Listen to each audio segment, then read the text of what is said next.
My name is Ali, and I am a college board representative at the Langara Students' Union. Langara Students' Union, like other students' union across Canada, has adamantly opposed the invasion and occupation of Iraq. We oppose the Israeli occupation of the West Bank and Gaza Strip, and we call on the multinational forces to leave Afghanistan and leave Afghan people to take over their own destiny. There is ample evidence proving that the President of the United States, George Bush, is a war criminal. We would like the government of Canada to investigate the allegation and let people know what basically the investigation leads to. Langara Students' Union would like to ask the government of Canada not to get involved in the Star Wars. We would like to ask our government not to support Israeli operations within the occupied territories. We would like to ask our government to leave Afghanistan, and we would like to ask our government to be accountable to Canadian public, and we know what we want.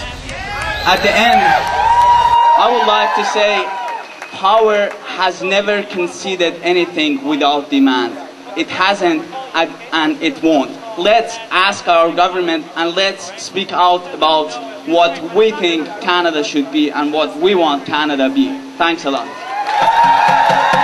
He doesn't get it why we are opposed to his war, and so we felt that while he was in Canada, we would put out the phone call and see if he would come to Vancouver and help us understand him, and hopefully, you know, try to explain to us what the hell he's doing. So, President Bush, ladies and gentlemen.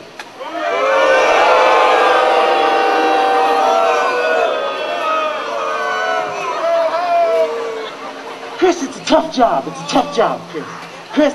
Chris, I want to thank everyone here today. This is my first time out in Nova Columbia. And I just Mr. Bush, Nova Columbia? This is British Columbia. You're confusing it with Nova Scotia. This is the Pacific, that's the Atlantic. Regardless, Chris, of where the mighty Atlantic River meets the Pacific, I think that it's wonderful here in Colombia that you have found Gordon Campbell, a leader at least as great as Pablo Escobar. Congratulations. Right. Well, anyways, Mr. Bush, how's your visit been so far? I'm going to be honest with you, Chris, the visit's been mixed. I've been reading that some of y'all want to send me to the International Court all the way in The Hague. That's right. But I've also had some wonderful discussions with your Prince, Paul Martin up here. We've been discussing exports and imports and importing exports. We've been talking about Canadian exports like homosexuality and French people.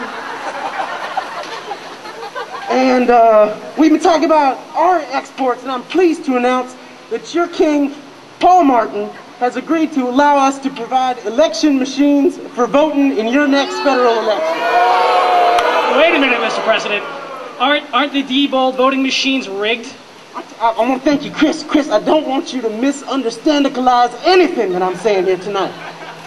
The Diebold machines were flawed on November 2nd. I'm the first to admit it, but I've been assured that all votes recorded for Kerry were purely accidental and it will never happen again.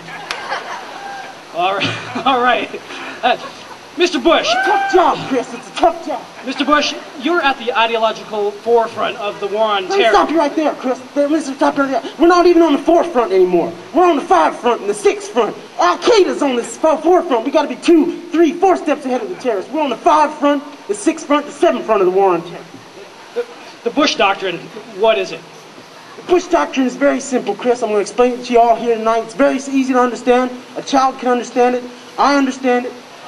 If you host terrorists in your country, if you provide a safe haven for terror, then we will hunt you down and we will punish you. You're either with us or against us. Well, Mr. Bush, immediately some questions come to mind, and I want to be very clear here. Let's be crystal clear.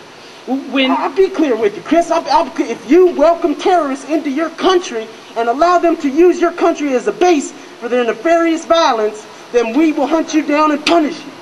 Well, our Prime Minister has invited you, Mr. President, to Canada, and you are the world's leading terrorist. What does that mean? Chris, Chris, again, I don't want you to decomprehensify any of the definitional exuberances that I'm giving you today. So allow me to make it clear. You are failing to make a distinction between legitimate self-defense and terrorist violence.